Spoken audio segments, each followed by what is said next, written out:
Élicitation de critères de choix. Votre but, c'est d'influencer votre interlocuteur afin qu'il adhère à votre idée, achète votre produit et en général fait ce que vous désirez qu'il fasse. La méthode d'élicitation de critères vous permet de pénétrer l'esprit de votre interlocuteur et de l'influencer sans qu'il s'en rende compte. Non seulement que vous l'influencez sans qu'il s'en rende compte, mais aussi, il va penser que ce qu'il est en train de faire ou a fait, c'est lui-même qui en a décidé, sans votre influence. En fin de compte, le résultat est le suivant. Votre interlocuteur désire faire ce que vous voulez qu'il fasse, acheter votre produit, adhérer à votre idée, etc. Très peu de gens ont jamais entendu parler de cette méthode. Aujourd'hui, vous allez savoir exactement comment utiliser cette méthode pour mieux vendre, et plein d'autres pouvoirs. Définition du mot élicitation, mettre en valeur, tirer de, faire sortir, susciter, provoquer. Définition du mot critère, principe, élément de référence qui permet de juger, d'estimer, de définir quelque chose. Ce qui permet de réaliser un tri, de choisir, de servir de base de jugement. Notre définition, ce qui doit exister ou doit être accompli pour qu'une personne agisse selon ce qu'elle ressent être bon pour elle. Et qui en fin de compte, est ce que vous désirez que cette personne fasse. Lorsque vous utilisez cette méthode, vous n'avez plus besoin de réciter les caractéristiques et les avantages de votre produit. Parce que vous allez utiliser les critères de votre interlocuteur et les attacher à votre produit. Vous pouvez ainsi attacher votre produit à n'importe quoi votre interlocuteur va vous donner comme critère. Vous allez aussi augmenter votre rapport avec votre interlocuteur, ce qui va par la même occasion augmenter votre influence. Alors, ça se passe comment? Vous posez tout simplement cette question. Qu'est-ce qui est important à propos de? À la place de ce que dit votre interlocuteur, vous mettez le produit, le service, l'idée, etc. que vous voulez lui vendre. Lorsque vous posez cette question, la première réponse tourne le plus souvent autour de choses d'importance mineure. Cette réponse mineure n'est pas vraiment ce que nous recherchons. On fait quoi alors? Vous reposez votre question comme suit. Qu'est-ce qui est important pour vous à propos de? Et vous mettez ce que votre interlocuteur vous a donné dans la réponse précédente. Exemple, nous supposons que vous êtes un promoteur immobilier et vous avez un client qui cherche à acheter une maison. La première fois vous posez la question, qu'est-ce qui est important à propos de la maison que vous rêvez de posséder? À cette question le client répond qu'il est important pour lui d'avoir une maison dans un quartier calme. Comme on vient de le voir, cette réponse n'est pas ce que nous cherchons. Cette réponse ne contient pas les vrais critères qui vont influencer la décision d'agir, d'acheter, de votre interlocuteur. Donc vous posez de nouveau la question avec à la fin de la phrase, le critère que votre client vient de vous donner, une maison dans un quartier calme. La question suivante devient alors, qu'est-ce qui est vraiment important pour vous d'avoir une maison dans un quartier calme? Votre client pourrait répondre, une maison dans un quartier calme, c'est moins de problèmes avec les voisins, plus de propreté et moins de bruit. Cette réponse, bien que plus importante que la première, elle n'est pas en général ce que nous recherchons non plus. Nous devons poser encore une troisième fois la même question, mais cette fois-ci on colle à la fin de la phrase, les derniers critères que le client vient de nous livrer, c'est-à-dire, moins de problèmes avec les voisins, plus de propreté et moins de bruit. Donc votre question sera ainsi, qu'est-ce que ça vous amène en dernier ressort d'avoir moins de problèmes avec les voisins, plus de propreté et moins de bruit? La réponse pourrait être, ça me donne un esprit plus calme, ce qui me permet d'avoir un meilleur équilibre mental, une paix intérieure, une vie plus agréable et plus d'énergie pour mon travail. Donc chaque fois que vous posez la question, qu'est-ce qui est important à propos de, vous avez une réponse. Vous utilisez cette réponse dans la question suivante, jusqu'à ce qu'on arrive à la troisième réponse. Et celle-là est en général la bonne réponse. La dernière réponse contrôle celle qui précède. Pourquoi poser 3 questions et pas plus, 5 ou 8 ou 11? Imaginez le scénario suivant. Question. Vous êtes venu assister à ce séminaire et j'aimerais savoir les raisons qui vous ont motivé pour décider d'y assister? Réponse. Apprendre comment avoir de meilleures interactions avec mes clients. Question. Excellent. Et qu'est-ce qui est vraiment important quand on a une bonne interaction avec un client?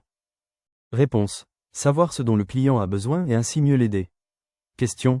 Et qu'est-ce que ça vous rapporte comme plus de savoir mieux aider votre client? Réponse. Ça permet de l'aider à accomplir ce qu'il veut accomplir et ça me donne une satisfaction personnelle de savoir que j'ai ainsi accompli quelque chose.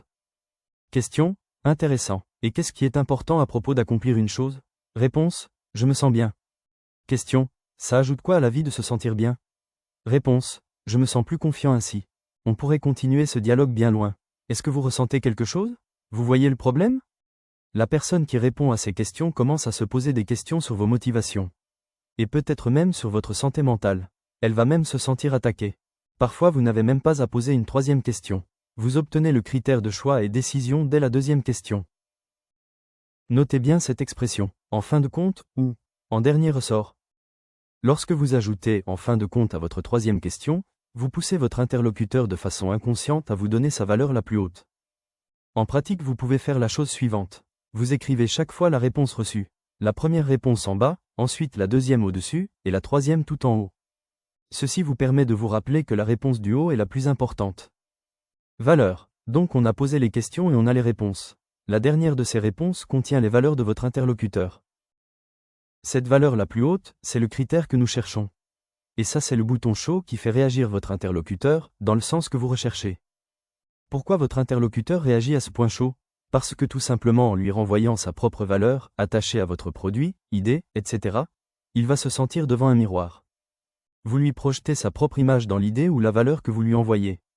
Qui n'aime pas sa propre image? Qui se rappelle des photos de classe? Qui n'aime pas sa propre image? Nous avons tous des valeurs. Exemple de valeur, la famille passe avant tout. L'argent est un mal nécessaire. L'argent ne fait pas le bonheur. Faire de bonnes études garantit un bon travail. Apprendre un bon métier garantit un travail à vie. Travailler dur permet de bien gagner sa vie. Respecter les aînés, avoir des amis, être ambitieux, avoir beaucoup d'argent et de biens, être une personne d'action, être charitable, aimer son prochain et être aimé, être courageux, être célèbre, être beau, belle, être une personne de confiance. Une fois ces valeurs collées à ce que vous vendez, votre interlocuteur va percevoir ce que vous vendez comme étant quelque chose que lui-même crée, apprécie, aime et défend. Et c'est à ce moment-là que les défenses de votre interlocuteur tombent. Et que les obstacles sont éliminés.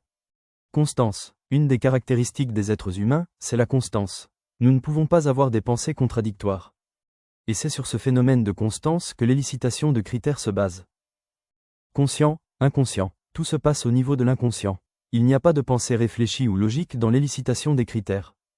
Et ça c'est une autre force que vous utilisez, vous dialoguez directement avec l'inconscient.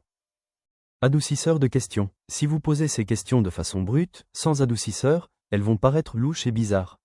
Votre interlocuteur peut même avoir des doutes sur vos raisons de poser ces questions. Exemple d'adoucisseur. Je me demande si, je me pose la question de savoir.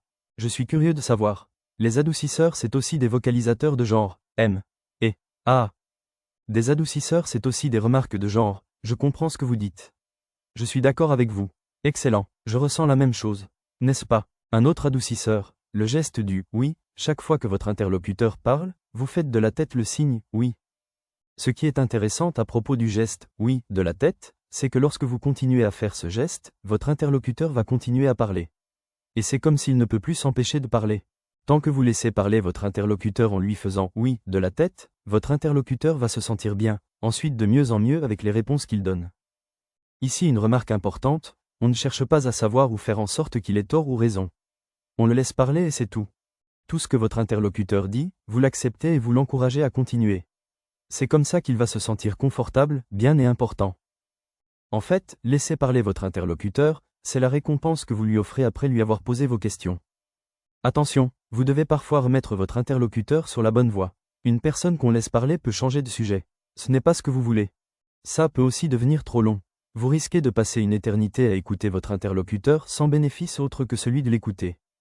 Il y a plusieurs manières de remettre votre interlocuteur dans le sujet. Et raccourcir son discours.